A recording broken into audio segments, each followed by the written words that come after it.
Escape Room 2, Tournament of Champions ends with a fairly clever twist, but unfortunately, said twist presents a major franchise problem going forward. The first escape room became a sleeper hit in 2019, overcoming mediocre reviews by critics to become a hit with audiences, earning $155 million on a $9 million budget. After several COVID-19 related delays, Escape Room 2 finally hit theaters, and while the sequel might not have been the financial powerhouse the first movie was, its makers clearly intend to bring the world an Escape Room 3 based on the Escape Room 2 ending. After another movie full of Zoe, Taylor Russell, and Ben, Logan Miller, staying alive despite trap after trap constructed by the Minus Company, the Escape Room 2 ending twist reveals that everything in the sequel up to that point had been done to convince Zoe that Minus had been caught, and get her and Ben into the plain escape room that was constructed at the end of the original.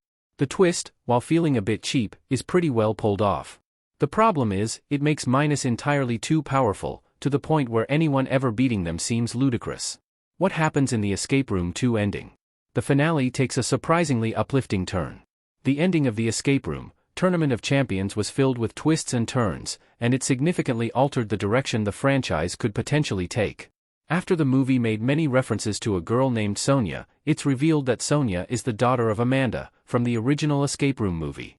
The sequel retcons the ending of the first film to reveal that Amanda survived, and has been designing escape rooms for Minus ever since. Amanda then shows up, and begins working with Zoe to help her and Ben escape.